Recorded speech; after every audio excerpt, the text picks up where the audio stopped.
Punjabi radio जो है सुन रहे सारे ਸਰੋਤਿਆਂ ਨੂੰ ਬਲਵਿੰਦਰ ਕੌਰ ਵੱਲੋਂ ਪਿਆਰ ਭਰੀ ਸਤਿ ਸ਼੍ਰੀ ਅਕਾਲ। ਸਰੋਤੇ ਪ੍ਰੋਗਰਾਮ ਖਬਰ ਤੇ ਨਜ਼ਰ ਪ੍ਰੋਗਰਾਮ ਦੇ ਵਿੱਚ ਹੋਣਗੇ ਸਾਡੇ ਨਾਲ ਬਲਤੇਜ ਮੰਨੂ ਜੀ, ਦੱਸਣਗੇ ਭਾਰਤ ਵਿੱਚ ਪੰਜਾਬ ਦੇ ਵਿੱਚ ਕੀ ਕੁਛ ਵਾਪਰਿਆ। ਖਬਰਾਂ ਤੇ ਨਜ਼ਰ ਮਾਰਾਂਗੇ। ਖਬਰਾਂ ਤੋਂ ਪਹਿਲਾਂ ਧੰਨਵਾਦ ਸਾਡੇ ਸਪਾਂਸਰ ਦਾ ਜਿਨ੍ਹਾਂ ਨੇ ਇਸ ਪ੍ਰੋਗਰਾਮ ਨੂੰ ਸਪਾਂਸਰ ਕੀਤਾ, ਸਭ ਤੱਕ ਪਹੁੰਚਾਇਆ। ਗੁਰਦੀਪ ਸਿੰਘ ਬਿਰਦੀ ਕਲੋਵ, ਸਤਨਾਮ ਸਿੰਘ ਸ਼ੇਰਗਿੱਲ ਸਲਮਾ, ਮਨਜੀਤ ਸਿੰਘ ਦੀਵਾਨਾ ਫਰੈਜ਼ਨੋ, ਟਰਕੀਆਣਾ ਇਮੀਗ੍ਰੇਸ਼ਨ ਲਾ ਫਰਮ 4159090503 ਜੈਂਡਰ ਹੋਮ ਲੋਨ ਵਾਲੇ ਮੋਹਨ ਚੀਮਾ ਜੀ 5599052575 ਖਾਲਸਾ ਇੰਸ਼ੋਰੈਂਸ ਏਜੰਸੀ 4082722500 ਸਾਡੇ ਨਾਲ ਜੁੜ ਚੁੱਕੇ ਨੇ। ਬਲਤੇਜ ਮਨੋ ਜੀ ਸਤਿ ਸ਼੍ਰੀ ਅਕਾਲ, ਸਵਾਗਤ ਹੈ ਜੀ। ਸਤਿ ਸ਼੍ਰੀ ਅਕਾਲ ਜੀ, ਧੰਨਵਾਦ ਜੀ, ਬਹੁਤ ਮਿਹਰਬਾਨੀ। ਅੱਜ ਹੀ ਗੱਲ ਕਰਦੇ ਹਾਂ ਲਖੀਮਪੁਰ ਦੇ ਵਿੱਚ ਜਿਹੜੇ ਕਿਸਾਨਾਂ ਵੱਲੋਂ ਸਮਾਗਮ ਹੋਇਆ, ਉਹਨਾਂ ਦੇ ਵਿੱਚ ਵੱਡੇ ਐਲਾਨ।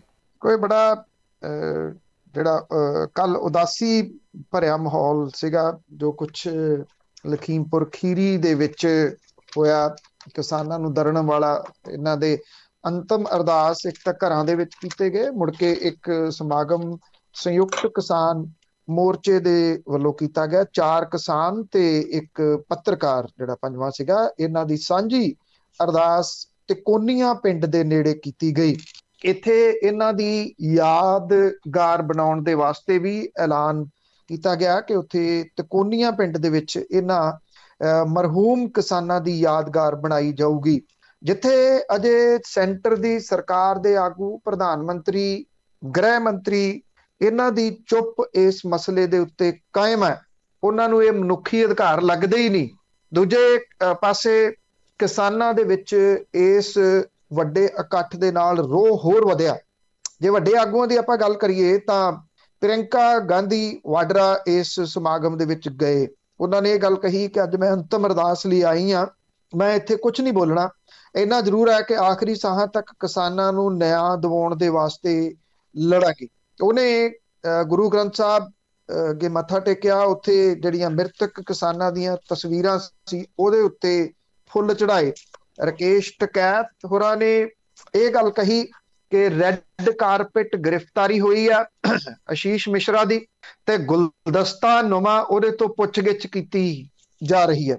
ਇਹ ਵੀ ਟਕੈਤ ਹੋਰਾਂ ਨੇ ਵਾਰਨਿੰਗ ਦਿੱਤੀ ਕਿ ਦੁਸਹਿਰੇ ਦੇ ਮੌਕੇ ਤੇ ਭਾਜਪਾ ਸਰਕਾਰ ਦੀ ਕਿਸਾਨ ਵਿਰੋਧੀ ਸਰਗਰਮੀਆਂ ਨੂੰ ਉਜਾਗਰ ਕਰਨ ਲਈ ਪ੍ਰਧਾਨ ਮੰਤਰੀ, ਗ੍ਰਹਿ ਮੰਤਰੀ ਤੇ ਭਾਜਪਾ ਆਗੂਆਂ ਦੇ ਪੁਤਲੇ ਫੂਕੇ ਜਾਣਗੇ।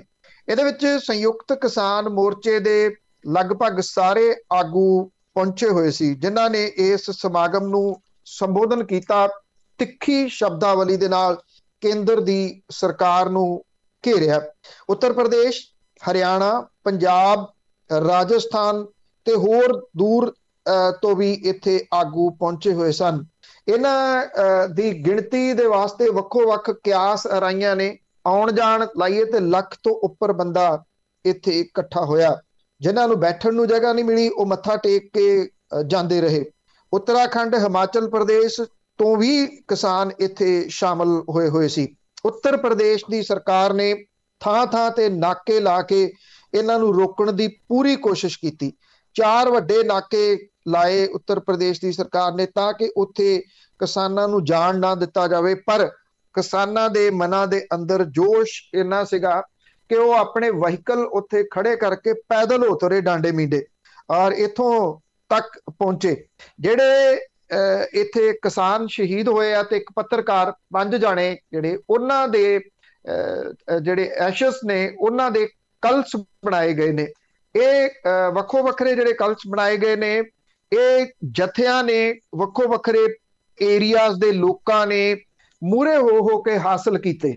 ਕਰਨਾ ਇਹਨਾਂ ਦਾ ਇਹ ਆ ਕਿ ਇਹ ਉੱਤਰ ਪ੍ਰਦੇਸ਼ ਦੇ ਸਾਰੇ ਜ਼ਿਲ੍ਹਿਆਂ ਦੇ ਵਿੱਚੋਂ ਦੀ ਰੋਸ ਮਾਰਚ ਦੇ ਰੂਪ ਦੇ ਵਿੱਚ ਲੰਘ ਕੇ ਸਿੰਘੂ ਬਾਰਡਰ ਦੇ ਉੱਤੇ ਪਹੁੰਚਣੇ ਆ। ਉਸ ਤੋਂ ਬਾਅਦ ਇਹਨਾਂ ਦੀਆਂ ਅੰਤਮ ਰਸਮਾਂ ਕੀਤੀਆਂ ਜਾਣਗੀਆਂ। ਉੱਤਰ ਪ੍ਰਦੇਸ਼ ਦੇ ਵਿੱਚ ਸਾਰੇ ਲੋਕਾਂ ਨੂੰ ਇਹ ਦੱਸਿਆ ਜਾਊਗਾ ਕਿ ਕਿਵੇਂ ਸਰਕਾਰ ਦੇ ਇੱਕ ਮੰਤਰੀ ਦੇ ਮੁੰਡੇ ਨੇ ਹੰਕਾਰ ਦੇ ਵਿੱਚ ਕਿਸਾਨਾਂ ਨੂੰ ਦਰੜ ਦਿੱਤਾ ਜੀ। ਤੇ ਅੱਗੇ ਗੱਲ ਕਰਦੇ ਹਾਂ ਆਸ਼ੀਸ਼ ਮਿਸ਼ਰਾ ਦੀ, ਉਸ ਤੋਂ ਅਪਰਾਧਿਕ ਸ਼ਾਖਾ ਦੇ ਵਿੱਚ ਪੁੱਛਗਿੱਛ। ਕੋਲ ਕਾਗਜ਼ੀ ਪੱਤਰੀ ਕਾਰਵਾਈ ਤਾਂ ਪੂਰੀ ਕੀਤੀ ਜਾ ਹੀ ਰਹੀ ਆ। ਪੁਲਿਸ ਨੇ ਲਖੀਮਪੁਰ ਖੀਰੀ ਹਿੰਸਾ ਮਾਮਲੇ ਦੇ ਵਿੱਚ ਮੁਲਜ਼ਮ ਵਜੋਂ ਨਾਮਜ਼ਦ ਕੇਂਦਰੀ ਗ੍ਰਹਿ ਰਾਜ ਮੰਤਰੀ ਅਜੇ ਮਿਸ਼ਰਾ ਦੇ ਪੁੱਤ ਆਸ਼ੀਸ਼ ਮਿਸ਼ਰਾ ਤੋਂ ਅਪਰਾਧ ਸ਼ਾਖਾ ਦੇ ਵਿੱਚ ਦਫ਼ਤਰ 'ਚ ਪੁੱਛਗਿੱਛ ਕੀਤੀ ਹੈ।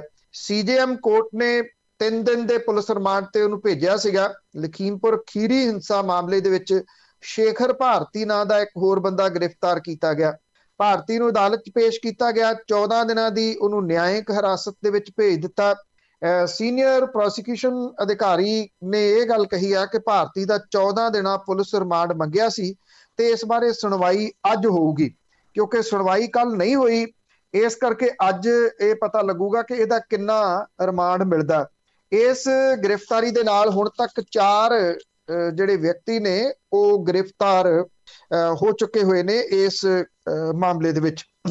ਪੁਲਿਸ ਨੇ 3 ਅਕਤੂਬਰ ਨੂੰ ਇਹ ਵਾਪਰੀ ਹਿੰਸਾ ਦੇ ਵਿੱਚ ਜਿਹਦੇ 'ਚ 4 ਕਿਸਾਨਾਂ ਸਣੇ ਇੱਕ ਪੱਤਰਕਾਰ ਸਣੇ 8 ਜਾਣਿਆਂ ਦੀ ਜਾਨ ਗਈ ਸੀਗੀ। ਉਸ ਮਾਮਲੇ ਦੇ ਉੱਤੇ ਕੇਂਦਰੀ ਮੰਤਰੀ ਅਜੇ ਮਿਸ਼ਰਾ ਦੇ ਪੁੱਤ ਆਸ਼ੀਸ਼ ਮਿਸ਼ਰਾ, ਲਵ ਕੁਸ਼ ਤੇ ਆਸ਼ੀਸ਼ ਪਾਂਡੇ ਨੂੰ ਗ੍ਰਿਫਤਾਰ ਕੀਤਾ ਸੀ। SP ਯਾਦਵ ਨੇ ਇਹ ਗੱਲ ਕਹੀ ਹੈ ਕਿ 2 ਹੋਰ ਵਿਅਕਤੀਆਂ ਅੰਕਿਤ ਦਾਸ ਤੇ ਲਤੀਫ ਨੇ CJM ਕੋਰਟ ਦੇ ਵਿੱਚ ਅਰਜ਼ੀ ਦਾਖਲ ਕਰਕੇ ਆਤਮ ਸਮਰਪਣ ਕਰਨ ਦੀ ਅਪੀਲ ਕੀਤੀ ਹੈ ਕਿ ਉਹ ਆਤਮ ਸਮਰਪਣ ਕਰਨਾ ਚਾਹੁੰਦੇ ਆ। ਬਹੁਤੀਆਂ ਨਿਗਾਹਾਂ ਇਸ ਗੱਲ ਦੇ ਉੱਤੇ ਟਿਕੀਆਂ ਹੋਈਆਂ ਨੇ ਕਿ ਆਸ਼ੀਸ਼ ਮਿਸ਼ਰਾ ਤੋਂ ਇਹ ਜਿਹੜੀ VIP ਪੁੱਛ ਪੜਤਾਲ ਕੀਤੀ ਜਾ ਰਹੀ ਆ, ਉਹਦੇ ਵਿੱਚ ਉਦੋਂ ਬਾਅਦ ਉਹਦਾ ਜਦੋਂ ਖਤਮ ਹੁੰਦਾ ਇਹ ਰਿਮਾਂਡ, ਉਦੋਂ ਬਾਅਦ ਪੁਲਿਸ ਉਹਦੇ ਬਾਰੇ ਦੇ ਵਿੱਚ ਕੀ ਕਹਿੰਦੀ ਆ, ਉਹ ਤੋਂ ਕੀ ਪੁੱਛਗਿੱਛ ਜਿਹੜੀ ਉਹ ਕੀਤੀ ਗਈ ਆ, ਇਹ ਵੇਖਣ ਵਾਲੀ ਗੱਲ ਹੋਊਗੀ ਮੇਨ ਤੌਰ ਦੇ ਉੱਤੇ। ਜਿੰਨਾ ਕਿ ਇਹਦੇ ਵਿੱਚੋਂ ਨਿਕਲਣ ਦੀ ਆਸ ਹੈ ਉਹ ਆਸ ਘੱਟ ਹੈ, ਕਿਉਂਕਿ ਸਵਾਲ ਸਭ ਤੋਂ ਵੱਡਾ ਇਹ ਆ ਕਿ ਜਦੋਂ ਉਹਦਾ ਪਿਓ ਕੇਂਦਰੀ ਗ੍ਰਹਿ ਰਾਜ ਮੰਤਰੀ ਆ ਤੇ ਉਹ ਕਿਵੇਂ ਹੋ ਸਕਦਾ ਹੈ ਕਿ ਉਹਦੇ ਤੋਂ ਕੋਈ ਪੁਲਿਸ ਵਾਲੇ ਸਖਤੀ ਦੇ ਨਾਲ ਪੁੱਛਗਿੱਛ ਕਰ ਸਕਣ ਜਾਂ ਉਹਨੂੰ ਫਸਾਉਣ ਦੇ ਵਾਸਤੇ ਕੁਝ ਕਰ ਸਕਣ। ਉਹ ਬਿਨਾਂ ਕਿਸੇ ਸ਼ੱਕ ਦੇ ਉਹਨੂੰ ਬਚਾਉਣ ਦੇ ਯਤਨ ਹੀ ਕਰਨਗੇ ਜੀ, ਪੂਰੀ ਭਾਜਪਾ ਕਰੂਗੀ ਜੀ। ਤੇ ਅੱਗੇ 2002 ਦੇ ਵਿੱਚ ਇੱਕ ਗੁਮਨਾਮ ਲਿਖੀ ਹੋਈ ਚਿੱਠੀ ਆ ਜਿਸ ਨੇ ਡੇਰੇ ਦੀ ਸਲਤਨਤ ਹੀ ਤਬਾਹ ਕਰ ਦਿੱਤੀ। ਦੇਖੋ, ਇਹ ਚਿੱਠੀ ਉਦੋਂ ਦੇ ਪ੍ਰਧਾਨ ਮੰਤਰੀ ਅਟਲ ਬਿਹਾਰੀ ਵਾਜਪੇਈ ਹੋਰਾਂ ਨੂੰ ਲਿਖੀ ਗਈ ਸੀਗੀ। ਇਸ ਚਿੱਠੀ ਦੇ ਵਿੱਚ ਗੁਮਨਾਮ ਸਾਧਵੀ ਨੇ ਜ਼ਿਕਰ ਕੀਤਾ ਸੀਗਾ ਕਿ ਉਹ ਡੇਰੇ ਦੇ ਵਿੱਚ ਰਹਿੰਦੀ ਆ, ਉਹਦੇ ਘਰ ਦੇ ਇਸ ਡੇਰੇ ਦੇ ਅੰਨੇ ਭਗਤ ਨੇ, ਉਹਨਾਂ ਦੀ ਵਜ੍ਹਾ ਕਰਕੇ ਉਹਨੂੰ ਵੀ ਡੇਰੇ ਦੇ ਵਿੱਚ ਲਿਆਂਦਾ ਗਿਆ। ਉਹਨੇ ਇਸ ਚਿੱਠੀ ਦੇ ਵਿੱਚ ਇਹ ਵੀ ਲਿਖਿਆ ਸੀ ਕਿ ਮੈਂ ਇਕੱਲੀ ਨਹੀਂ, ਇੱਥੇ ਸੈਂਕੜੇ ਹੋਰ ਸਾਧਵੀਆਂ ਨੇ ਜਿਨ੍ਹਾਂ ਨੂੰ ਵਿਸ਼ੇਸ਼ ਚਿੱਟੀ ਡਰੈਸ ਪਾਉਣੀ ਪੈਂਦੀ ਆ, ਸਿਰ ਢੱਕ ਕੇ ਰੱਖਣਾ ਪੈਂਦਾ, ਪਰ ਉਹਨਾਂ ਦੀ ਜ਼ਿੰਦਗੀ ਬਦਤਰ ਹੋ ਚੁੱਕੀ ਹੋਈ ਆ। ਉਹਨੇ ਇਸ ਚਿੱਠੀ ਦੇ ਵਿੱਚ ਇਹਦਾ ਵੀ ਜ਼ਿਕਰ ਕੀਤਾ ਸੀ ਕਿ ਗੁਫਾ ਦੇ ਵਿੱਚ ਉਹਨੂੰ ਇਸ ਡੇਰੇ ਦੇ ਮੁਖੀ ਦੀ ਖਾਸ ਲੈ ਕੇ ਗਈ। ਫਿਰ ਜੋ ਕੁਝ ਉਹਦੇ ਨਾਲ ਹੋਇਆ ਉਹਨੇ ਸਾਰਾ ਕੁਝ ਇਸ ਚਿੱਠੀ ਦੇ ਵਿੱਚ ਲਿਖਿਆ। ਇਸ ਚਿੱਠੀ ਨੇ ਜਿਹੜੀ ਚਿੱਠੀ ਸੀ ਉਹ ਬਹੁਤ ਸਾਰੇ ਮੀਡੀਆ ਆਊਟਲੈਟਸ ਨੂੰ ਉਸ ਵੇਲੇ ਭੇਜੀ ਗਈ। ਅੱਜ ਕੋਈ ਵੀ ਇਸ ਚੀਜ਼ ਦਾ ਦਾਅਵਾ ਕਰੀ ਚੱਲੇ, ਪਰ ਸਹੀ ਮਾਇਨਿਆਂ ਦੇ ਵਿੱਚ ਉਦੋਂ ਜਿਸ ਪੱਤਰਕਾਰ ਨੇ ਸਟੈਂਡ ਲਿਆ, ਜਿਹਨੇ ਆਪਣੀ ਜਾਨ ਦੀ ਪਰਵਾਹ ਨਹੀਂ ਕੀਤੀ, ਉਹ ਸੀ ਪੂਰਾ ਸੱਚ ਅਖਬਾਰ ਦਾ ਪੱਤਰਕਾਰ ਰਾਮਚੰਦਰ ਛੱਤਰਪਤੀ। ਰਾਮਚੰਦਰ ਛੱਤਰਪਤੀ ਨੇ ਇਹ ਚਿੱਠੀ ਆਪਣੇ ਮੁੱਖ ਪੰਨੇ ਦੇ ਉੱਤੇ ਛਾਪ ਦਿੱਤੀ ਔਰ ਉਸ ਤੋਂ ਬਾਅਦ ਉਹਨੇ ਡੇਰੇ ਦੇ ਅੰਦਰ ਹੁੰਦੀਆਂ ਵੱਖ-ਵੱਖ ਗੈਰ ਕਾਨੂੰਨੀ ਕਾਰਵਾਈਆਂ ਸੰਬੰਧੀ ਵੀ ਆਪਣੀ ਰਿਪੋਰਟਿੰਗ ਕੀਤੀ। ਪੂਰਾ ਸੱਚ ਅਖਬਾਰ ਬੇਸ਼ੱਕ ਸਰਸੇ ਤੋਂ ਛਪਦਾ ਸੀ ਤੇ ਉੱਥੇ ਨੇੜੇ ਤੇੜੇ ਦੇ ਏਰੀਏ ਦੇ ਵਿੱਚ ਰਹਿ ਜਾਂਦਾ ਸੀ, ਪਰ ਇਹ ਡੇਰੇ ਦੇ ਖਿਲਾਫ ਉਥੋਂ ਦੀਆਂ ਸਰਗਰਮੀਆਂ ਜਿਹੜੀਆਂ ਗੈਰ ਕਾਨੂੰਨੀ ਸੀ ਉਹ ਲਿਖਣ ਕਰਕੇ ਉਹ ਪੂਰੀ ਦੁਨੀਆ ਦੇ ਵਿੱਚ ਚਰਚਿਤ ਹੋ ਗਿਆ। ਰਾਮਚੰਦਰ ਛੱਤਰਪਤੀ ਨੂੰ ਬਾਅਦ ਦੇ ਵਿੱਚ ਗੋਲੀ ਮਾਰ ਦਿੱਤੀ ਗਈ। ਉਹ 28 ਦਿਨ ਜ਼ਿੰਦਗੀ ਮੌਤ ਦੀ ਲੜਾਈ ਲੜਦਾ ਰਿਹਾ ਤੇ ਅਖੀਰ ਮੌਤ ਜਿੱਤ ਗਈ। ਅੰਸ਼ੁਲ ਛੱਤਰਪਤੀ ਜਿਹੜਾ ਰਾਮਚੰਦਰ ਛੱਤਰਪਤੀ ਦਾ ਬੇਟਾ, ਉਹਨੇ ਮੈਂ ਉਹਨੂੰ ਕੁਝ ਮਹੀਨੇ ਪਹਿਲਾਂ ਮਿਲਿਆ ਸੀ ਤੇ ਉਹਦੇ ਤੋਂ ਮੈਂ ਇਹੀ ਬਾਰ-ਬਾਰ ਜਿੰਨੀ ਵਾਰੀ ਮਿਲਿਆ ਇਹੀ ਪੁੱਛਦਾ ਕਿ ਉਹ ਕੀ ਕਹਿੰਦੇ ਸੀ, ਕੀ ਸੋਚਦੇ ਸੀ। ਤੇ ਉਹ ਇੱਕੋ ਗੱਲ ਕਹਿੰਦਾ ਕਿ ਰਾਮਚੰਦਰ ਛੱਤਰਪਤੀ ਕਹਿੰਦੇ ਸੀ ਕਿ ਪੱਤਰਕਾਰਤਾ ਦੇ ਵਿੱਚ ਜੋ ਮੈਂ ਕਰਨਾ ਸੀ ਉਹ ਮੈਂ ਕਰ ਦਿੱਤਾ, ਮੈਨੂੰ ਇਸ ਗੱਲ ਦੀ ਪਰਵਾਹ ਨਹੀਂ ਕਿ ਮੇਰੀ ਜਾਨ ਜਾ ਰਹੀ ਹੈ ਜਾਂ ਚਲੀ ਜਾਊਗੀ। ਇੱਕ ਉਹਦੀ ਸ਼ਹੀਦੀ ਨੇ ਤੁਸੀਂ ਕਹਿ ਲਓ ਕਿ ਇਹ ਔਰ ਚਿੱਠੀ ਨੇ ਇਹ ਉਹ ਸਲਤਨਤ ਤਬਾਹ ਕਰ ਦਿੱਤੀ ਜਿਹਦੇ ਮੂਹਰੇ ਜਾ ਕੇ ਵੱਡੇ ਵੱਡੇ ਆਗੂ ਲਿਟਦੇ ਸੀ, ਚਾਹੇ ਉਹ ਕੇਂਦਰ ਦੇ ਮੰਤਰੀ ਨੇ, ਚਾਹੇ ਉਹ ਸੂਬਿਆਂ ਦੇ ਮੁੱਖ ਮੰਤਰੀ ਨੇ। ਉਸ ਚਿੱਠੀ ਦੇ ਵਿੱਚ ਇਹ ਸਾਧ ਵੀ ਜ਼ਿਕਰ ਕਰਦੀ ਆ ਕਿ ਡੇਰੇ ਵਾਲਾ ਪਿਸਤੌਲ ਸਿਰਹਾਣੇ ਰੱਖੀ ਬੈਠਾ ਸੀ। ਜਦੋਂ ਉਹਨੂੰ ਗੁਫਾ 'ਚ ਪੇਸ਼ ਕੀਤਾ ਗਿਆ ਤੇ ਉਹਨੂੰ ਡਰਾਵਾ ਦਿੰਦਿਆਂ ਕਹਿੰਦਾ, ਕਾਨੂੰਨ ਮੈਂ ਬਣਾਉਣਾ, 5 ਰਾਜਾਂ ਦੇ ਮੁੱਖ ਮੰਤਰੀ ਮੇਰੀਆਂ ਲੇਲੜੀਆਂ ਕੱਢਦੇ ਆ, ਜਿਹਨੂੰ ਜੋ ਚਾਹਾਂ ਮੈਂ ਕਰਵਾ ਸਕਦਾ। ਹੁਣ ਤੂੰ ਸੋਚ ਲੈ, ਆਪਣੇ ਘਰ ਦੇ ਮਰਵਾਉਣੇ ਆ ਜਾਂ ਮੇਰੀ ਗੱਲ ਮੰਨਣੀ ਆ? ਪਰ ਸਿਆਣੇ ਕਹਿੰਦੇ ਨੇ ਅੱਤ ਖੁਦਾ ਦਾ ਵੈਰ ਹੁੰਦਾ। ਉਹਨੇ ਅੱਤ ਇੰਨੀ ਚੁੱਕੀ ਸੀ ਕਿ ਸਾਧਵੀਆਂ ਦੇ ਬਲਾਤਕਾਰ ਵਾਲੇ ਮਾਮਲੇ ਦੇ ਵਿੱਚ ਉਮਰ ਕੈਦ ਦੀ ਸਜ਼ਾ ਉਹਨੂੰ ਹੋਈ। ਸਜ਼ਾ ਵੀ ਇੰਨੀ ਸਖਤ ਕਿ ਇੱਕ ਸਜ਼ਾ ਪੂਰੀ ਹੋਣੀ ਆ ਤੇ ਦੂਜੀ ਸ਼ੁਰੂ ਹੋਣੀ ਆ। ਮੁੜ ਕੇ ਰਾਮਚੰਦਰ ਛਤਰਪਤੀ ਮਾਮਲੇ ਦੇ ਵਿੱਚ, ਉਹਦੇ ਕਤਲ ਦੇ ਮਾਮਲੇ ਦੇ ਵਿੱਚ ਉਹ ਕਾਤਲ ਠਹਿਰਾਇਆ ਗਿਆ, ਉਮਰ ਕੈਦ ਦੀ ਸਜ਼ਾ ਹੋਈ। ਰਣਜੀਤ ਸਿੰਘ ਮਾਮਲੇ ਦੇ ਵਿੱਚ ਉਹ ਦੋਸ਼ੀ ਠਹਿਰਾਇਆ ਗਿਆ, ਕੱਲ ਸਜ਼ਾ ਹੋਣੀ ਸੀ, 18 ਤੇ ਜਾ ਪਈ ਆ, ਕਿਉਂਕਿ ਜਿਹੜਾ ਅਜੇ ਕੁਝ ਮੁਕੰਮਲ ਨਹੀਂ ਸੀ ਹੋਈ। ਕੱਲ ਜਿਹੜੇ ਵਕੀਲਾਂ ਨੂੰ ਉਹਨੇ ਜੇਲ੍ਹ ਦੇ ਵਿੱਚੋਂ ਲੰਮੀ ਚੌੜੀ ਚਿੱਠੀ ਲਿਖ ਕੇ ਦਿੱਤੀ, ਜਿਹੜੀ ਵਕੀਲਾਂ ਨੇ ਪੇਸ਼ ਕੀਤੀ, ਉਹਦੇ ਵਿੱਚ ਉਹ ਜ਼ਿਕਰ ਕਰਦਾ ਕਿ ਮੈਂ ਕਿੰਨੇ ਖੂਨਦਾਨ ਕੈਂਪ ਲਵਾਏ, ਮੈਂ ਕਿੰਨੇ ਬੂਟੇ ਲਵਾਏ, ਮੈਂ ਹਵਾ ਦੀ ਸ਼ੁੱਧਤਾ ਦੇ ਵਾਸਤੇ ਕੀ ਕੀਤਾ, ਮੈਂ এনवायरमेंट ਦੇ ਵਾਸਤੇ ਕੀ ਕੀਤਾ। ਪਰ ਇਹ ਜ਼ਿਕਰ ਨਹੀਂ ਕਰਦਾ ਕਿ 2002 ਦੇ ਵਿੱਚ ਇੱਕ ਸਾਧਵੀ ਦੇ ਵੱਲੋਂ ਲਿਖੀ ਚਿੱਠੀ ਦੀ ਅਸਲੀਅਤ ਕੀ ਸੀ, ਕਿਉਂਕਿ ਅਸਲੀਅਤ ਤਾਂ ਉਹ ਸਾਹਮਣੇ ਆ ਗਈ, ਜਿਹਦੇ ਵਿੱਚ ਉਹ ਦੋਸ਼ੀ ਠਹਿਰਾ ਦਿੱਤਾ ਗਿਆ। ਇਹ ਇੱਕ ਗੁੰਮਨਾਮ ਚਿੱਠੀ ਸੀ, ਜਿਹਨੇ ਕਿ ਐਡਾ ਵੱਡਾ ਡੇਰਾ, ਜਿਹਦੇ ਮੂਹਰੇ ਜਥੇਦਾਰ ਵੀ ਗੋਡਿਆਂ ਪਰਨੇ ਹੋ ਗਏ। ਜਥੇਦਾਰਾਂ ਨੇ ਸੁਖਬੀਰ ਸਿੰਘ ਬਾਦਲ ਦੇ ਕਹੇ ਦੇ ਉੱਤੇ ਉਹਨੂੰ ਬਿਨਾਂ ਮੰਗੀ ਮੁਆਫੀ ਦਿੱਤੀ। 90 ਲੱਖ ਤੋਂ ਉੱਪਰ ਦੇ ਇਸ਼ਤਿਹਾਰ ਉਸ ਮਾਫੀ ਨੂੰ ਜਾਇਜ਼ ਠਹਿਰਾਉਣ ਦੇ ਵਾਸਤੇ ਦਿੱਤੇ। ਫਿਰ ਉਹ ਮਾਫੀ ਵਾਪਸ ਲਈ।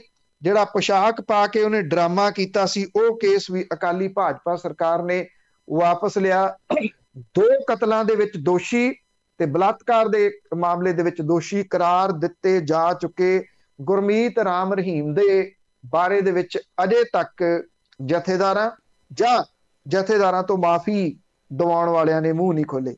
ਜੀ ਖੋਲਣੇ ਵੀ ਨਹੀਂ, ਮੇਰੇ ਖਿਆਲ 'ਚ ਗਲਤੀਆਂ ਬਹੁਤ ਆ। ਤੇ ਅੱਗੇ ਗੱਲ ਕਰਦੇ ਹੈਗੇ ਆ ਕਾਂਗਰਸ ਦੀ ਹਾਈ ਕਮਾਨ ਦੀ। ਨਵਜੋਤ ਸਿੱਧੂ ਦੇ ਕੰਮਕਾਰ ਦੇ ਤਰੀਕੇ ਜਿਹੜੇ ਆ ਉਹ ਉਹਨਾਂ ਨੂੰ ਪਸੰਦ ਨਹੀਂ ਆ ਰਹੇ, ਤਾਂ ਹੁਣ ਪੇਸ਼ੀ ਵੀ ਪਈ ਹੈ। ਦੇਖੋ, ਇਸ ਤਰ੍ਹਾਂ ਹੈ ਕਿ ਨਵਜੋਤ ਸਿੰਘ ਸਿੱਧੂ ਹੋਰਾਂ ਦਾ ਇੱਕ ਗੱਲ ਤਾਂ ਹੁਣ ਬਿਲਕੁਲ ਕਲੀਅਰ ਹੀ ਦਿਸ ਰਹੀ ਹੈ ਨਾ ਜੀ, ਕਿ ਉਹ ਕਿਸੇ ਸੰਗਠਨ ਦੇ ਵਿੱਚ ਕੰਮ ਨਹੀਂ ਕਰ ਸਕਦੇ। ਚਾਹੇ ਉਹਨਾਂ ਨੇ ਭਾਰਤੀ ਕ੍ਰਿਕਟ ਟੀਮ ਦੇ ਨਾਲ ਖੇਡਿਆ ਹੋਵੇ, ਉਹ ਟੀਮ ਵੀ ਛੱਡ ਕੇ ਆ ਗਏ ਸੀਗੇ, ਤੇ ਚਾਹੇ ਉਹ ਵੱਖ-ਵੱਖ ਸਿਆਸੀ ਪਾਰਟੀਆਂ ਦੇ ਵਿੱਚ ਰਹੇ ਹੋਣ।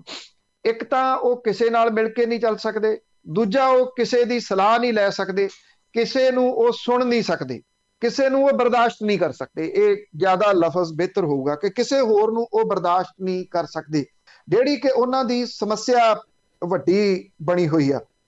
ਇਹ ਠੀਕ ਹੈ ਕਿ ਜਦੋਂ ਉਹਨਾਂ ਨੇ ਅਹੁਦਾ ਛੱਡ ਦਿੱਤਾ ਸੀਗਾ, ਉਹ ਮੌਨ ਵਰਤ ਤੇ ਚਲੇ ਗਏ, ਅੰਦਰ ਵੜੇ ਰਹੇ। 125 ਬੰਦਾ ਮਰ ਗਿਆ ਤਰਨਤਾਰਨ ਤੇ ਅੰਮ੍ਰਿਤਸਰ ਦੇ ਨੇੜੇ, ਉਹਨਾਂ ਦੇ ਹਲਕੇ ਦੇ ਕੋਲੇ, ਜ਼ਹਿਰੀਲੀ ਸ਼ਰਾਬ ਪੀ ਕੇ। ਉਹ ਉਦੋਂ ਵੀ ਬਾਹਰ ਨਹੀਂ ਨਿਕਲੇ।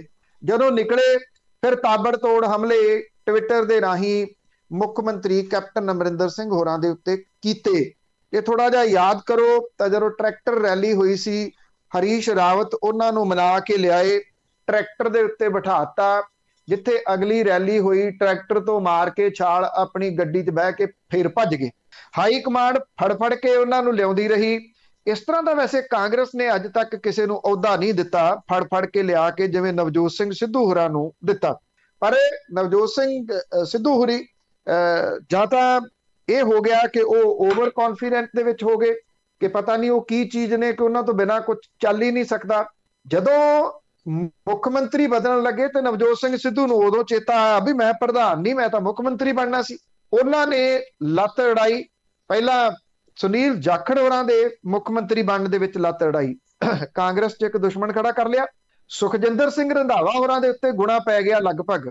ਸੁਖਜਿੰਦਰ ਸਿੰਘ ਰੰਧਾਵਾ ਹੋਰਾਂ ਨੂੰ ਮੁੱਖ ਮੰਤਰੀ ਬਣਨ ਤੋਂ ਉਹਨਾਂ ਨੇ ਲੱਤ ਅੜਾਤੀ। ਉਹ ਇੱਕ ਹੋਰ ਕਾਂਗਰਸ ਦੇ ਵਿੱਚ ਸ਼ਰੀਕ ਖੜਾ ਕਰ ਲਿਆ। ਮੁੜ ਕੇ ਹਾਈ ਕਮਾਂਡ ਨੇ ਚਰਨਜੀਤ ਸਿੰਘ ਚੰਨੀ ਹੋਰਾਂ ਦੇ ਉੱਤੇ ਗੁਣਾ ਪਾਤਾ ਤੇ ਨਵਜੋਤ ਸਿੰਘ ਸਿੱਧੂ ਹੋਰਾਂ ਨੂੰ ਲੱਗਿਆ ਕਿ ਉਹ ਤਾਂ ਸੁਪਰ ਸੀਐਮ ਨੇ। ਉਹ ਬਾਹ ਫੜ ਕੇ ਚਰਨਜੀਤ ਸਿੰਘ ਚੰਨੀ ਹੋਰਾਂ ਦੀ ਲਈ ਫਿਰਦੇ ਰਹੇ, ਕਦੀ ਚਾਹ ਪਿਆਉਣ ਲੈ ਗਏ, ਕਦੀ ਕਿਤੇ ਲੈ ਗਏ। ਉਹਨਾਂ ਨੂੰ ਲੱਗਿਆ ਮੈਂ ਇਦਾਂ ਹੀ ਲਈ ਫਿਰੂੰਗਾ। ਹਾਈ ਕਮਾਂਡ ਨੇ ਇਹਦਾ ਬੁਰਾ ਮਨਾਇਆ। ਚਰਨਜੀਤ ਸਿੰਘ ਚੰਨੀ ਹੋਰਾਂ ਨੂੰ ਕਿਹਾ ਕਿ ਡਿਸਟੈਂਸ ਬਣਾਓ, ਆਪਣੇ ਹਿਸਾਬ ਦੇ ਨਾਲ ਚੱਲੋ। ਉਹ ਚੱਲਣ ਲੱਗ ਗਏ ਤੇ ਨਵਜੋਤ ਸਿੰਘ ਸਿੱਧੂ ਹੋਰਾਂ ਨੂੰ ਬੁਰਾ ਲੱਗਿਆ। ਫਿਰ ਉਹ ਪਿਛਲੇ ਦਿਨੀ ਜਦੋਂ ਲਖੀਮਪੁਰ ਜਾ ਰਹੇ ਸੀਗੇ ਤੇ ਉੱਥੇ ਜੋ ਕੁਝ ਉਹਨਾਂ ਨੇ ਬੋਲਬਾਣੀ ਬੋਲੀ ਉਹ ਸਾਰਿਆਂ ਨੇ ਸੁਣੀ। ਹੁਣ ਨਵਜੋਤ ਸਿੰਘ ਸਿੱਧੂ ਹੋਰੀ ਨਾ ਤਾਂ ਕਾਂਗਰਸ ਭਵਨ ਦੇ ਵਿੱਚ ਜਾ ਰਹੇ ਆ, ਇਹ ਨਹੀਂ ਪਤਾ ਉਹਨਾਂ ਦੇ ਬਿਸਤਰੇ ਦਾ ਕੀ ਬਣਿਆ ਜਿਹੜਾ ਕਾਂਗਰਸ ਭਵਨ ਚ ਲਾਇਆ ਸੀ ਉਹਨਾਂ ਨੇ। ਜਿਹੜਾ ਕਾਂਗਰਸ ਭਵਨ ਦੇ ਵਿੱਚ ਬੈਠ ਕੇ ਸ਼ਿਕਾਇਤਾਂ ਸੁਣਨੀਆਂ ਸੀ ਮੰਤਰੀਆਂ ਨੇ, ਉਹਦਾ ਕੀ ਬਣਿਆ ਇਹ ਵੀ ਪਤਾ ਨਹੀਂ ਲੱਗਿਆ। ਉਹ ਬਿਸਤਰਾ ਲੈ ਆਏ ਵਾਪਸ ਜਾਂ ਉੱਥੇ ਹੀ ਪਿਆ ਇਹ ਵੀ ਨਹੀਂ ਪਤਾ ਲੱਗਿਆ। ਕਾਂਗਰਸ ਦਾ ਉਹਨਾਂ ਨੇ ਸੰਗਠਨ ਖੜਾ ਕਰਨਾ ਸੀ, ਉਹਨੂੰ ਵੀ ਵਿੱਚ ਵਿਚਾਲੇ ਹੀ ਛੱਡ ਕੇ ਘਰੇ ਬੈਠ ਗਏ। ਲਖੀਮਪੁਰ ਖੀਰੀ ਜਾ ਕੇ ਅੱਖਾਂ ਮੀਚ ਕੇ ਡਰਾਮਾ ਕਰਦੇ ਰਹੇ ਕਿ ਮੈਂ ਮੌਨ ਵਰਤ ਧਾਰਿਆ ਹੋਇਆ, ਮੈਂ ਭੁੱਖ ਹੜਤਾਲ ਤੇ ਬੈਠ ਗਿਆ। ਦੇਖੋ ਤੁਹਾਡੀ ਬੋਡੀ ਲੈਂਗੁਏਜ ਜਿਹੜੀ ਆ ਸਾਰਾ ਕੁਝ ਕਹਿ ਜਾਂਦੀ ਆ। ਇੰਗਲਿਸ਼ ਦੀ ਕਹਾਵਤ ਹੈ ਕਿ ਯੂਰ ਬੋਡੀ ਸਪੀਕਸ, ਉਹ ਬੋਲਦੀ ਆ।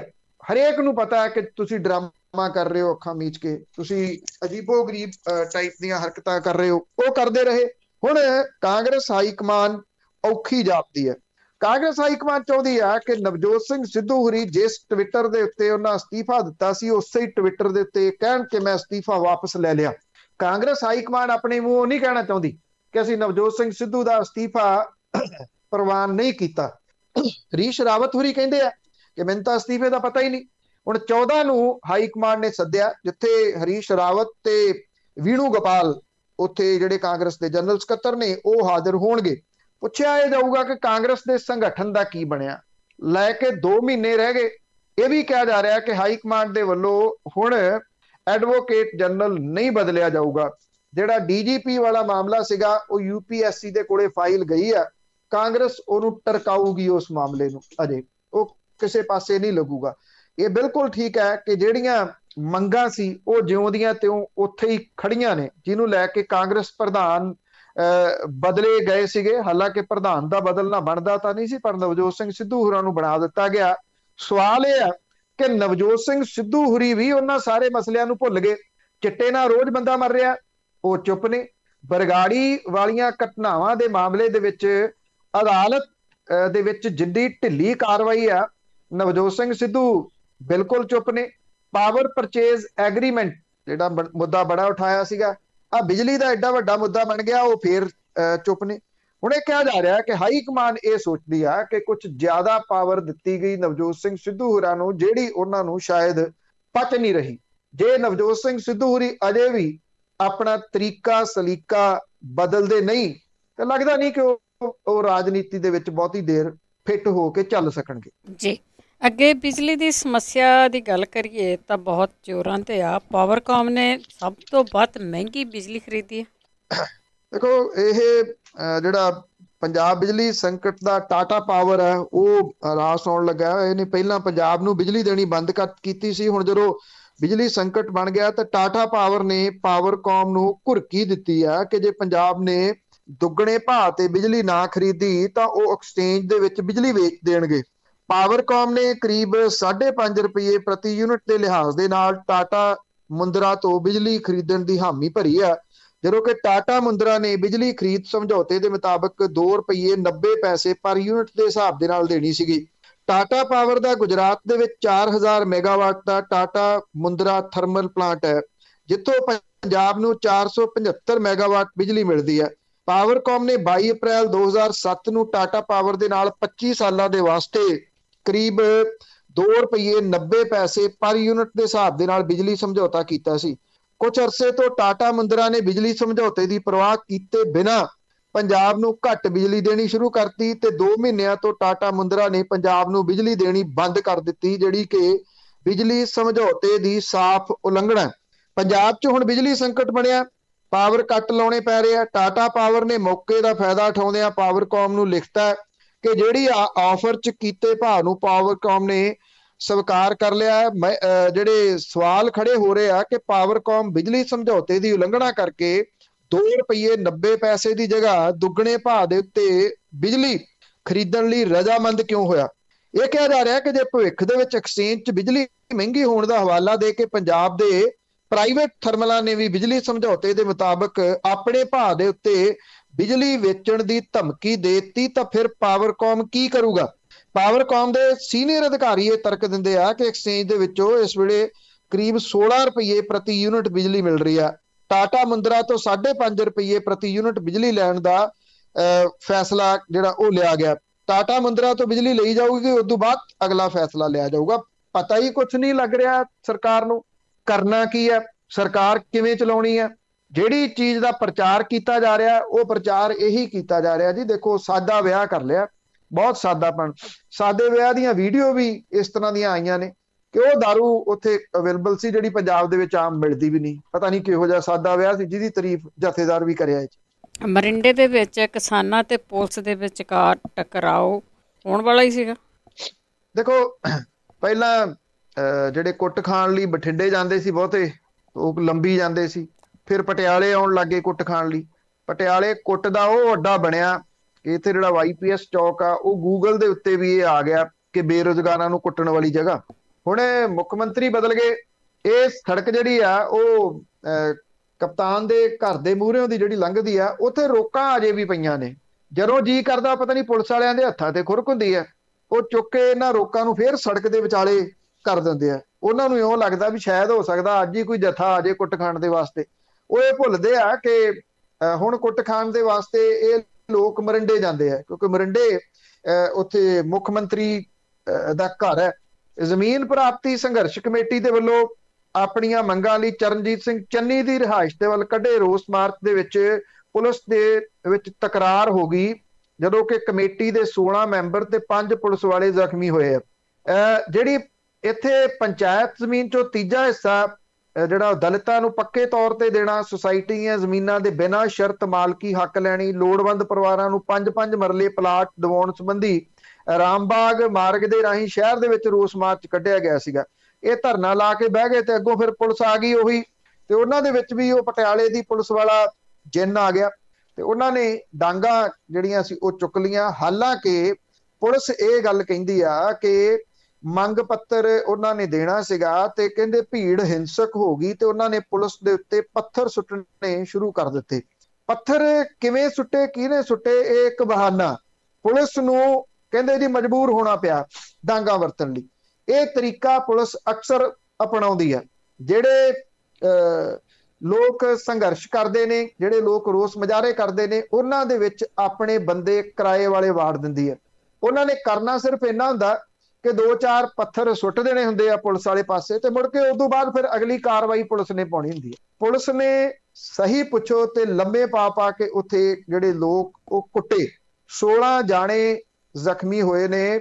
ਇੱਕ ਵਿਅਕਤੀ ਦੇ ਸਿਰ ਦੇ ਵਿੱਚ 15 ਟਾਂਕੇ ਲੱਗੇ ਨੇ। ਉਹਨਾਂ ਦੇ ਇੱਕ ਸਾਥੀ ਦਾ ਕੁਝ ਪਤਾ ਹੀ ਨਹੀਂ ਚੱਲ ਰਿਹਾ ਕਿ ਕਿੱਥੇ ਹੈ। ਮਤਲਬ ਕਿ ਬਦਲਿਆ ਕੀ ਹੈ।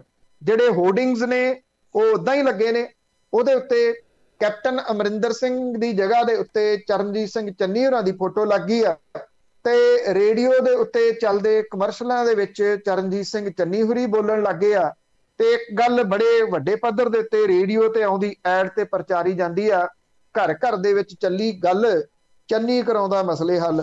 ਹੁਣ ਪੰਜਾਬ ਦਾ ਮਸਲਾ ਚਰਨਜੀਤ ਸਿੰਘ ਚੰਨੀ ਹੋਰਾਂ ਦੇ ਬਣਨ ਤੋਂ ਬਾਅਦ ਕਿਹੜਾ ਮਸਲਾ ਜਿਹੜਾ ਹੱਲ ਹੋਇਆ ਅੱਜ ਤੱਕ, ਇਹ ਕਿਸੇ ਨੂੰ ਸਮਝ ਨਹੀਂ। ਚਲੋ ਐਡ ਤੇ ਚੱਲਦੀ ਹੈ ਨਾ। ਤੇ ਪੰਜਾਬ ਦੇ ਵਿੱਚ ਹਿੰਦੂ ਵੋਟਾਂ ਦੇ ਉੱਤੇ ਟੇਕ ਵਧੀ ਆ, ਕੇਜਰੀਵਾਲ ਨੇ ਵੀ ਇਸ ਵਿੱਚ ਹਿੱਸੇਦਾਰ ਬਣਿਆ। ਦੇਖੋ ਜਿਹੜੇ ਪੰਜਾਬ ਦਾ ਇਹ ਬੜਾ ਇੱਕ ਖਤਰਨਾਕ ਰੁਝਾਨ ਪੰਜਾਬ ਦੇ ਵਿੱਚ ਸਟਾਰਟ ਹੋਇਆ। ਜਿਹੜੀਆਂ ਤੁਸੀਂ ਕਹ ਲਓ ਕਿ ਇੱਕ ਪਾਸੇ ਤਾਂ ਪਹਿਲਾਂ ਜਿਹੜੇ ਦਲਿਤ ਵੋਟਾਂ ਨੇ ਉਹਨੂੰ ਲੈ ਕੇ ਚੱਲਦਾ ਰਿਹਾ ਔਰ ਕੋਈ ਕਹਿੰਦਾ ਜੀ ਅਸੀਂ ਡਿਪਟੀ ਮੁੱਖ ਮੰਤਰੀ ਬਣਾ ਦਿਆਂਗੇ। ਜਿਹੜੇ ਸੀਗਾ ਭਾਰਤੀ ਜਨਤਾ ਪਾਰਟੀ, ਜਿੱਤਣਾ ਤਾਂ ਉਹਨਾਂ ਨੇ ਹੈ ਨਹੀਂ, ਉਹ ਕਹਿੰਦੇ ਜੀ ਅਸੀਂ ਮੁੱਖ ਮੰਤਰੀ ਦਲਿਤ ਲਾਵਾਂਗੇ। ਇਸ ਤਰ੍ਹਾਂ ਦਾ ਹੀ ਵਾਅਦਾ ਉਹ ਆਮ ਆਦਮੀ ਪਾਰਟੀ ਵੀ ਕਰਦੀ ਹੈ ਕਿ ਅਸੀਂ ਵੀ ਦਲਿਤ ਡਿਪਟੀ ਮੁੱਖ ਮੰਤਰੀ ਲਾ ਦਿਆਂਗੇ। ਕਾਂਗਰਸ ਨੇ ਉਹਦਾ ਜਦੋਂ ਨਾ ਕਿਸੇ ਪਾਸੇ ਗੱਲ ਬਣੀ ਤੇ ਉਹਨਾਂ ਨੇ ਚੁੱਕ ਕੇ ਦਲਿਤ ਮੁੱਖ ਮੰਤਰੀ ਬਣਾ ਦਿੱਤਾ। ਉਹਦੇ ਨਾਲ ਬਿਨਾਂ ਕਿਸੇ ਸ਼ੱਕ ਦੇ ਬਹੁਤੀਆਂ ਸਿਆਸੀ ਪਾਰਟੀਆਂ ਕੋਲੋਂ ਮੁੱਦਾ ਉਹਨਾਂ ਨੇ ਖੋਲਿਆ ਤੇ ਹੁਣ ਜਿਹੜਾ ਮੁੱਦਾ ਹੈ ਜੀ ਉਹ ਦੂਜੇ ਪਾਸੇ ਨੂੰ ਤੁਰ ਪਿਆ। ਹੁਣ ਇਹ ਗੱਲ ਤੁਰ ਪਈ ਕਿ ਇੱਥੇ ਹਿੰਦੂ ਵੋਟ ਕਿੰਨੀ ਹੈ ਤੇ ਹਿੰਦੂ ਵੋਟ ਦੇ ਉੱਤੇ ਟੇਕ ਰੱਖਣੀ ਸ਼ੁਰੂ ਕਰ ਦਿੱਤੀ ਸਾਰੀਆਂ ਸਿਆਸੀ ਧਿਰਾਂ ਨੇ। ਇਹਦੇ ਵਿੱਚ ਜਿਹੜੇ ਸੁਖਬੀਰ ਸਿੰਘ ਬਾਦਲ ਨੇ ਉਹ ਵੀ ਤੁਰ ਪਏ ਹਿੰਦੂ ਜਿਹੜੇ ਧਾਰਮਿਕ ਸਥਾਨ ਨੇ ਉਹਨਾਂ ਵਾਲੇ ਪਾਸੇ ਨੂੰ ਜਾਣਾ ਤਾਂ ਹਰੇਕ ਨੇ ਹੁੰਦਾ। ਇਹ ਕੋਈ ਰੋਕ ਨਹੀਂ ਹੈਗੀ ਕਿਸੇ ਦੇ ਉੱਤੇ ਕਿ ਉਹਨੂੰ ਰੋਕਿਆ ਜਾਵੇ, ਨਾ ਇਉਂ ਹੋ ਸਕਦਾ ਕਿ ਕੋਈ ਰੁਕ ਸਕੇ। ਪਰ ਇਹ ਜ਼ਰੂਰ ਹੈ ਕਿ ਇਹਦੇ ਤੁਸੀਂ ਵੋਟਾਂ ਦੇ ਵਾਸਤੇ ਉੱਥੇ ਜਾਓ ਤਾਂ ਇਹ ਜਿਹੜੇ ਪੱਤੇ ਖੇਡਣੇ ਸ਼ੁਰੂ ਕਰ ਦਿੱਤੇ ਨੇ, ਇਹਦੇ ਨਾਲ ਪੰਜਾਬ ਦਾ ਹੱਲ, ਜੇ ਮੰਨ ਲਓ ਦਲਿਤ ਭਾਈਚਾਰਾ ਹੈ ਉਹ ਇੱਕ ਬਹੁਤ ਵੱਡਾ ਪਾਰਟ ਹੈ ਪੰਜਾਬ ਦਾ, ਹੈ ਤਾਂ ਪੰਜਾਬੀ, ਹਿੰਦੂ ਭਾਈਚਾਰਾ ਹੈ ਉਹ ਬਹੁਤ ਵੱਡਾ ਇੱਕ ਪਾਰਟ ਨੇ, 38% ਤੋਂ ਉੱਪਰ ਹਿੰਦੂ ਭਾਈਚਾਰੇ ਦੀਆਂ ਵੋਟਾਂ ਨੇ, ਹੈ ਤਾਂ ਉਹ ਪੰਜਾਬੀ। ਸਿੱਖ ਭਾਈਚਾਰਾ ਹੈ, ਜੱਟ ਭਾਈਚਾਰਾ ਜਾਂ ਬਾਕੀ ਜਿਹੜੇ ਨੇ ਉਹ ਸਾਰੇ ਆਪੋ ਆਪਣੀ ਜਗ੍ਹਾ ਦੇ ਉੱਤੇ ਹੈ ਤਾਂ ਉਹ ਪੰਜਾਬ ਦਾ ਪਾਰਟ ਨਾ, ਉਹਦੇ ਤੋਂ ਤਾਂ ਬਿਨਾਂ ਨਹੀਂ। ਪਹਿਲਾਂ ਤਾਂ ਪੰਜਾਬ ਹੋਣਾ ਚਾਹੀਦਾ, ਅਜਿਹਾ ਨਹੀਂ ਹੈ, ਪੰਜਾਬ ਨਹੀਂ ਹੈ। ਪੰਜਾਬ ਦੀ ਜਗ੍ਹਾ ਦੇ ਉੱਤੇ ਪਹਿਲਾਂ ਇਹ ਕਾਸਟਿਜ਼ਮ ਜਿਹੜਾ ਉਹ ਆਉਣਾ ਸ਼ੁਰੂ ਹੋ ਗਿਆ। ਜੇ ਤੁਸੀਂ 80ਵਿਆਂ ਦੇ ਵਿੱਚ ਚੱਲ ਜਾਓ ਤੇ ਪੰਜਾਬ ਦੀ ਜਿਹੜੀ ਸਮੱਸਿਆ ਸੀ ਉਹ ਕਿੱਥੋਂ ਸਟਾਰਟ ਹੋਈ ਸੀ, ਇਹ ਸਭ ਤੋਂ ਵੱਡਾ ਪੁਆਇੰਟ ਹੈ। ਜੇ ਤੁਸੀਂ ਸਵਾਲ ਨੂੰ ਉਹਨੂੰ ਸਮਝ ਲਓਗੇ ਤੇ ਤੁਹਾਨੂੰ ਬਹੁਤ ਸਾਰਾ ਕੁਝ ਸਮਝ ਆ ਜਾਊਗਾ। ਉਹ ਇਸ ਕਰਕੇ ਸਮਝ ਆ ਜਾਊਗਾ ਕਿ ਉਦੋਂ ਵੀ ਇਹ ਕਾਸਟਿਜ਼ਮ ਸਟਾਰਟ ਹੋਈ ਸੀ, ਉਹਨੇ ਬੜਾ ਨੁਕਸਾਨ ਮੁੜ ਕੇ ਪੰਜਾਬ ਦਾ ਕੀਤਾ। ਪੰਜਾਬ ਦਾ ਅੱਜ ਕੀ ਹਾਲਾਤ ਹੈ, ਪੰਜਾਬ ਦਾ ਖਜ਼ਾਨਾ ਕਿੱਥੇ ਖੜਾ, ਉਹਦੇ ਵਿੱਚ ਉਹਦੇ ਜਿਹੜੇ ਸੋਰਸ ਦੇ ਇਨਕਮ ਸੋਰਸ ਨੇ ਉਹ ਲਗਭਗ ਤਬਾਹੀ ਦੇ ਕੰਢੇ ਦੇ ਉੱਤੇ ਖੜੇ ਨੇ। ਬਜਾਏ ਇਹਦੇ ਕਿ ਸਿਆਸੀ ਧਿਰਾਂ ਇਸ ਮਾਮਲੇ ਦੇ ਉੱਤੇ ਕੁਝ ਦੱਸਣ ਕਿ ਅਸੀਂ ਇਸ ਤਰੀਕੇ ਦੇ ਨਾਲ ਪੰਜਾਬ ਦੇ ਬਜਟ ਦੇ ਵਿੱਚ ਬਿਨਾਂ ਲੋਕਾਂ ਦੇ ਉੱਤੇ ਹੋਰ ਬੋਝ ਪਾਏ ਤੋਂ ਕੁਝ ਨਵਾਂ ਕਰਾਂਗੇ, ਉਹਨੂੰ ਛੱਡ ਕੇ ਜਿਹੜੀ ਚੀਜ਼ ਕੀਤੀ ਜਾ ਰਹੀ ਆ ਉਹ ਪੱਤੇ ਖੇਡੇ ਜਾ ਰਹੇ ਨੇ। ਇਹ ਪੱਤੇ ਜਿਹੜੇ ਖੇਡੇ ਜਾ ਰਹੇ ਆ ਉਹ ਕਾਸਟ ਦੇ ਪੱਤੇ ਖੇਡੇ ਜਾ ਰਹੇ ਆ। ਪਤਾ ਨਹੀਂ ਇਸ ਤਰ੍ਹਾਂ ਦੇ ਗੱਲ ਕਹਿਣੀ ਚਾਹੀਦੀ ਜੇ ਨਹੀਂ, ਪਰ ਤੁਸੀਂ ਨੋਟ ਕਰ ਲੈਣਾ ਇਹ ਪੰਜਾਬ ਨੂੰ ਬਹੁਤ ਖਤਰਨਾਕ ਮੋੜ ਵਾਲੇ ਪਾਸੇ ਲੈ ਕੇ ਜਾਣਗੇ। ਅਜਿਹੇ ਪੱਤੇ ਸਿਆਸੀ ਲੋਕਾਂ ਦਾ ਕੱਖ ਨਹੀਂ ਜਾਣਾ, ਨਾ ਇਹਨਾਂ ਦਾ ਪਹਿਲਾਂ ਗਿਆ।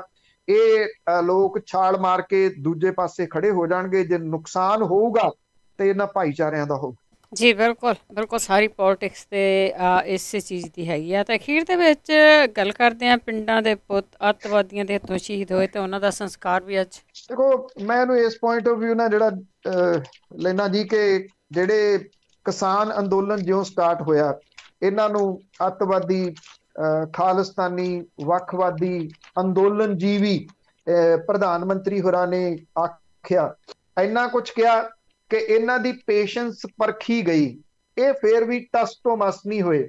ਜਿਹੜੇ ਜੰਮੂ ਕਸ਼ਮੀਰ ਦੇ ਪੁੰਛ ਸੈਕਟਰ ਦੇ ਵਿੱਚ ਅੱਤਵਾਦੀਆਂ ਨਾਲ ਹੋਏ ਮੁਕਾਬਲੇ ਦੇ ਵਿੱਚ ਥਲ ਸੈਨਾ ਦੇ ਇੱਕ ਜੂਨੀਅਰ ਕਮਿਸ਼ਨਡ ਆਫੀਸਰ ਸਣੇ 5 ਫੌਜੀ ਸ਼ਹੀਦ ਹੋਏ ਆ। 3 ਨਾਇਬ ਸੂਬੇਦਾਰ ਜਸਵਿੰਦਰ ਸਿੰਘ, ਨਾਇਕ ਮਨਦੀਪ ਸਿੰਘ ਤੇ ਸਿਪਾਹੀ ਗੱਜਣ ਸਿੰਘ ਪੰਜਾਬ ਦੇ ਰਹਿਣ ਵਾਲੇ ਸੀ। ਸਰਾਜ ਸਿੰਘ ਉੱਤਰ ਪ੍ਰਦੇਸ਼ ਤੇ ਵਿਸਾਖ ਕੇਰਲ ਦੇ ਵਸਨੀਕ ਸੀਗੇ। ਨਾਇਬ ਸੂਬੇਦਾਰ ਜਸਵਿੰਦਰ ਸਿੰਘ ਕਪੂਰਥਲਾ ਜ਼ਿਲ੍ਹੇ ਦੇ ਭਲੱਥ ਨੇੜੇ ਪਿੰਡ ਮਾਨਾ ਤਲਵੰਡੀ ਦਾ, ਨਾਇਕ ਮਨਦੀਪ ਸਿੰਘ ਗੁਰਦਾਸਪੁਰ ਦੇ ਘਣੀਏ ਕੇ ਬਾਂਗਰ ਨੇੜਲੇ ਪਿੰਡ ਚੱਠੇ ਦਾ, ਗੱਜਣ ਸਿੰਘ ਰੂਪਨਗਰ ਜ਼ਿਲ੍ਹੇ ਦੇ ਨੂਰਪੁਰ ਬੇਦੀ ਨੇੜੇ ਪਿੰਡ ਪਚਰੰਡਾ ਦਾ ਰਹਿਣ ਵਾਲਾ ਸੀਗਾ। ਜੇ ਤੁਸੀਂ ਵੀਡੀਓ ਕਲਿੱਪ ਦੇਖੋ ਤੇ ਇਹਨਾਂ ਦੇ ਪਰਿਵਾਰਾਂ ਦੇ ਵਿੱਚ ਬਹੁਤ ਵੱਡੀ ਸੋਗ ਦੀ ਲਹਿਰ ਹੈ, ਬਲਕਿ ਪੰਜਾਬ ਦੇ ਵਿੱਚ ਸੋਗ ਦੀ ਲਹਿਰ ਹੈ ਇਹਨਾਂ ਮੌਤਾਂ ਨੂੰ ਲੈ ਕੇ। ਇਹਨਾਂ ਦੇ ਵਿੱਚ ਸਿਪਾਹੀ ਗੱਜਣ ਸਿੰਘ ਜਿਹੜਾ ਸ਼ਹੀਦ ਹੋ ਗਿਆ, ਉਹਦਾ ਵਿਆਹ ਅਜੇ ਇਸੇ ਸਾਲ ਦੇ ਸ਼ੁਰੂ ਦੇ ਵਿੱਚ ਫਰਵਰੀ ਮਹੀਨੇ 'ਚ ਹੋਇਆ ਸੀਗਾ। ਗੱਜਣ ਸਿੰਘ ਆਪਣੀ ਬਰਾਤ ਟਰੈਕਟਰ ਦੇ ਉੱਤੇ ਲੈ ਕੇ ਗਿਆ ਸੀ ਤੇ ਟਰੈਕਟਰ ਕਿਸਾਨੀ ਝੰਡਿਆਂ ਦੇ ਨਾਲ ਭਰਿਆ ਹੋਇਆ ਸੀਗਾ। ਉਹਨੇ ਇਹ ਗੱਲ ਕਹੀ ਸੀ ਕਿ ਉਹ ਕਿਸਾਨ ਦਾ ਪੁੱਤ ਹੈ ਤੇ ਕਿਸਾਨ ਸਰਹੱਦਾਂ ਤੇ ਬੈਠਾ, ਮੈਂ ਵਿਆਹ ਦੇ ਉੱਤੇ ਕੋਈ ਬਹੁਤਾ ਧੂਮ ਧਮਾਕਾ ਨਹੀਂ ਕਰਨਾ, ਬਲਕਿ ਸਾਦੇ ਤਰੀਕੇ ਨਾਲ ਵਿਆਹ ਕਰਾਉਣਾ ਤੇ ਕਿਸਾਨੀ ਝੰਡੇ ਦੇ ਨਾਲ ਉਹਨੂੰ ਲਿਜਾ ਕੇ ਨਾਲ ਵਿਆਹ ਕਰਾਉਣਾ। ਉਦੋਂ ਬੜੀ ਚਰਚਾ ਦੇ ਵਿੱਚ ਆਇਆ ਸੀਗਾ ਕਿ ਫੌਜੀ ਜਵਾਨ ਹੈ। ਜੇ ਅੱਜ ਵੀ ਕੋਈ ਅਕਲ ਨੂੰ ਹੱਥ ਮਾਰਨ ਇਹ ਲੋਕ ਕੁਛ ਜਿਹੜੇ ਕਿ ਇਹਨਾਂ ਨੂੰ ਖਾਲਿਸਤਾਨੀ, ਅੱਤਵਾਦੀ, ਅੰਦੋਲਨ ਜੀਵੀ ਕੀ ਕੁਛ ਕਹਿੰਦੇ ਰਹੇ, ਇਹ ਖੇਤਾਂ ਦੇ ਪੁੱਤ ਨੇ ਸਾਰੇ, ਜਿਨ੍ਹਾਂ ਦੇ ਬਾਪੂ, ਜਿਨ੍ਹਾਂ ਦੇ ਚਾਚੇ, ਜਿਨ੍ਹਾਂ ਦੇ ਭਰਾ ਸਰਹੱਦਾਂ ਦੇ ਉੱਤੇ 10.5 11 ਮਹੀਨਿਆਂ ਤੋਂ ਬੈਠੇ ਨੇ। 700 ਦੇ ਕਰੀਬ ਉੱਥੇ ਸ਼ਹੀਦੀਆਂ ਹੋ ਚੁੱਕੀਆਂ ਨੇ। ਲਖੀਮਪੁਰ ਦੇ ਵਿੱਚ ਸ਼ਹੀਦੀਆਂ ਹੋਈਆਂ ਨੇ। ਉਹ ਸ਼ਹੀਦੀਆਂ ਅੰਦੋਲਨ ਦੇ ਕਰਕੇ ਨੇ। ਉਧਰੋਂ ਇਹਨਾਂ ਦੇ ਪੁੱਤ ਸਰਹੱਦਾਂ ਦੇ ਉੱਤੇ ਉਹਨਾਂ ਲੋਕਾਂ ਦੀ ਰਾਖੀ ਕਰ ਰਹੇ ਆ, ਜਿਹੜੇ ਕਿ ਇਹਨਾਂ ਅੰਦੋਲਨ ਕਰਨ ਵਾਲਿਆਂ ਨੂੰ ਅੰਦੋਲਨ ਜੀਵੀ ਕਹਿ ਰਹੇ। ਜੀ ਬਿਲਕੁਲ, ਬਹੁਤ ਧੰਨਵਾਦ ਬਲਤੇਜ ਪੰਨੂ ਜੀ। ਮਿਹਰਬਾਨੀ ਜੀ, ਧੰਨਵਾਦ ਜੀ, ਸਤਿ ਸ਼੍ਰੀ ਅਕਾਲ। ਸਤਿ ਸ਼੍ਰੀ ਅਕਾਲ ਜੀ। ਤਾਂ ਸਰੋਤੇ ਸਨ ਬਲਤੇਜ ਪੰਨੂ ਜੀ, ਸਾਡੇ ਨਾਲ ਜੁੜਦੇ ਨੇ, ਕਰਦੇ ਨੇ ਖਬਰਾਂ। ਇਸੇ ਦੇ ਨਾਲ ਸਾਡਾ ਅੱਜ ਦਾ ਬੁਲੇਟਿਨ ਇੱਥੇ ਸਮਾਪਤ। ਬਲਵਿੰਦਰ ਕੌਰ ਵੱਲੋਂ ਆਪ ਸਭ ਨੂੰ ਹੀ ਸਤਿ ਸ਼੍ਰੀ ਅਕਾਲ।